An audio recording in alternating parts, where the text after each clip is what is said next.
பைபிள்ல ஒரு கதை இருக்குங்க.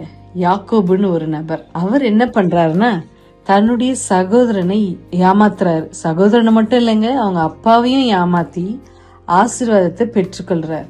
அதை வாங்கணும் அவர் சந்தோஷமாவா இருந்தாரு? இல்ல, பயம் வந்துருச்சு. ஐயோ, நம்ம அண்ணன் நம்மளை கொண்டு போட்டுருவானோ அப்படின்னு சொல்லிட்டு அந்த ஊரை விட்டே என்ன செய்யறாரு, ஓடி போறாரு.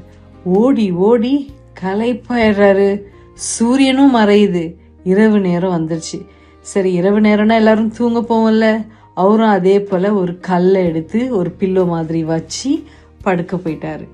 என்ன ஆச்சுன்னா, அங்க படுக்கும்போது யோசிக்கிறாரு, ஐயோ நாளைக்கு என்ன ஆகுமோ, என்ன ஆபத்து வருமோ, என்ன சவால்கள் இருக்குமோ அப்படிலாம் நினைச்சு என்ன செய்யறாரு, உறங்கிட்டு இருக்காரு. இதே போலதான் நாமும் யாக்கோபை போல வருத்தப்படுறோம். ஆனா யாக்கோபு அப்படி நினைச்சு படுத்திருக்கும் போது என்ன ஆகுதுன்னா, ட்ரீம்ல ஏசப்பா அவனுக்கு வராரு, வந்து நம்பிக்கையுற்றாரு. அதே போல இன்னைக்கு உங்களுக்கும் எனக்கும் அநேக வேலை பலுக்கள். நாளைக்கு இந்த வேலையை செய்யணும், அந்த வேலையை செய்யணும், இவங்களை பார்க்கணும், அவங்கள பார்க்கணும், நாளைக்கு எப்படி இருக்க போதோ பொழுது அப்படிலாம் நம்ம நினைச்சிருப்போம். எதையும் பத்தி கவலைப்படாதீங்க, நிம்மதியா தூங்குங்க. கர்த்தர் எல்லாத்தையும் பார்த்துக்கொள்வார். கலக்கமோ நடுக்கமோ பயமோ எதுவுமே தேவையில்லை.